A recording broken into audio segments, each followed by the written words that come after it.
إن الحمد لله نحمده ونصلي على رسوله الكريم أما بعد وأعوذ بالله من الشيطان الرجيم بسم الله الرحمن الرحيم প্রিয় বন্ধুরা, এখন যে বিষয়টা আলোচনা হবে সেটা হচ্ছে মানব জীবনে ইসলামের সুফল কী। মানব জীবনে ইসলামের সুফল কী, অর্থাৎ ইমানের সুফল কী, ইমান দিয়ে আমরা কী পাচ্ছি। তা আসুন শুরু করা যাক। আমাদের প্রতি আল্লাহ তাআলার অসংখ্য অগণিত নিয়ামতের মধ্যে সবচেয়ে বড় নিয়ামত হল ইমান। ইমান ইহকালীন ও পরকালীন মুক্তির নিশ্চয়তা দেয়।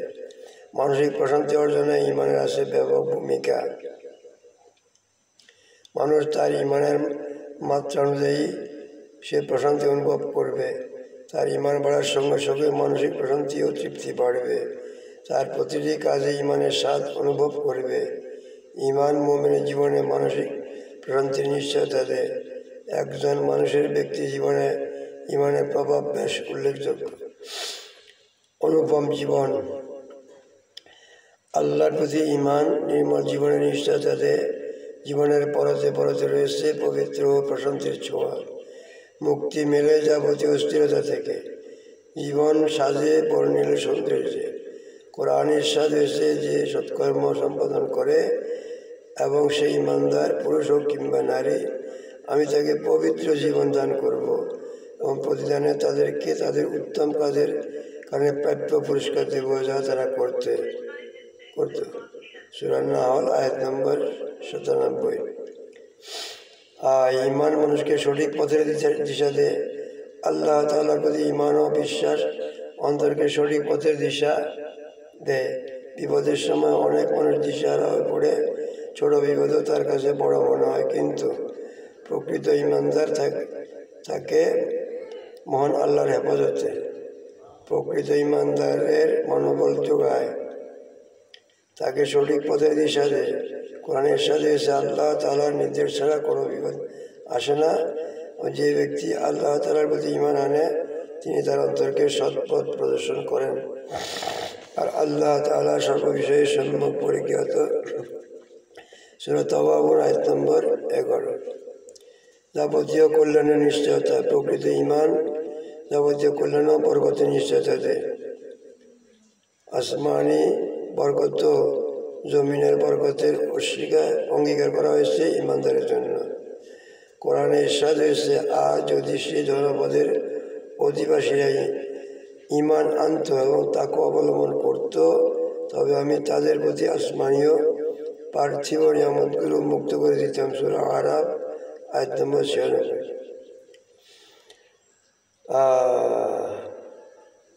লাউকান আহলুল কুরআ, এই আয়াতে কারিমাটা আছে এটাই।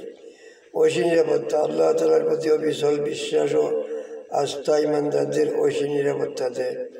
আল্লাহ তাআলা তার মুমিন বান্দাদের নিজ হেফাজতে রাখেন। তাদের আসমান ও জমিনের বিপদ আপদ থেকে রক্ষা করেন। তাদের যাবতীয় অস্থিরতা থেকে মুক্ত রাখেন। কোরআনে ইরশাদ হয়েছে, আল্লাহ মুমিনদের থেকে শত্রুদের হটিয়ে দেবেন। সূরা হজ আয়াত নম্বর ৩৮। অন্তরের প্রশান্তি। প্রকৃত ঈমান মানুষের শান্তির নিশ্চয়তা দেয়। জীবনের কদর্যতা ও কলুষতা থেকে রক্ষা করে। কোরআনে ইরশাদ হয়েছে, যারা ঈমান আনে এবং সে বিশ্বাসকে শিরকের সঙ্গে মিশ্রণ করে না, তাদের জন্য শান্তি এবং তারাই সুফলগামী। সূরা আনআম আয়াত নম্বর ৮২। হকের উপর অবিচলতা। হেদায়েতের চাবি আল্লাহ তাআলার হাতে। কার ভাগ্যে হেদায়েত আর কার ভাগ্যে ভ্রষ্টতা আছে কেউ জানে না, কিন্তু প্রকৃত ইমানদার আল্লাহ তাআলা হকের উপর অবিচল রাখেন ইমানদারকে। তাদের হকের উপর অবিচল থাকার তৌফিক দান করেন। কোরআনে ইরশাদ হয়েছে, আল্লাহ তাআলা মুমিনদের সুদৃঢ় কথার প্রতি স্থিতি দান করেন পার্থিব জীবন ও পরকালে, এবং আল্লাহ অবিচারকারীদের পথভ্রষ্ট করেন। আল্লাহ যা ইচ্ছা তা করেন। সূরা ইব্রাহিম আয়াত নম্বর ২৭। জান্নাতের সুসংবাদ। আল্লাহ তাআলার প্রতি ঈমান মুমিনদের জান্নাতের সুসংবাদ দেয়। তাদের জান্নাতের নিয়ামত রাজির সুসংবাদ দেয়। কোরআনে ইরশাদ হয়েছে, যারা ঈমান আনে আবার সৎকর্ম সম্পাদন করে, আমি সৎকর্মশীলদের পুরস্কার নষ্ট করি না। তাদের জন্য রয়েছে বসবাসের জান্নাত, তাদের তার পাদদেশে প্রবাহিত হয় নহরগুলো, তাদের তথা স্বর্ণ কঙ্কণে অলঙ্কৃত করা হবে। তারা পাতলা ও মোটা রেশমের সবুজ কাপড় পরিধান করবে, এই অবস্থায় যে তারা সিংহাসনে সম্মুখীন হবে। চমৎকার প্রতিদান এবং কত উত্তম আশ্রয়। সূরা কাহফ আয়াত নম্বর 30-31। আল্লাহ তাআলা আমাদের প্রকৃত ঈমানদার হওয়ার তৌফিক এনায়েত করুন। আমিন আমিন। ওয়া আখির দাওয়ানা আলহামদুলিল্লাহি রাব্বিল আলামিন। ওয়া সাল্লাল্লাহু তাআলা আলা খায়রি খালকিহি মুহাম্মাদিন ওয়া আলিহি ওয়া আসহাবিহি আজমাইন বিরহমাতিকা ইয়া আরহামার রাহিমিন।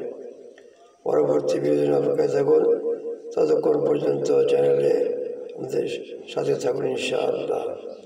এই চ্যানেল মনে করবেন আপনার এই চ্যানেল, সেই হিসেবে আপনি লাইক শেয়ার কমেন্টস করে এই সুন্দর সুন্দর কথাগুলো যে আল্লাহর বান্দা বান্দীদের কাছে পৌঁছাবার জন্য যত্নবান হবেন। ভালো থাকুন, সুস্থ থাকুন, ইনশাআল্লাহ আবার দেখা হবে।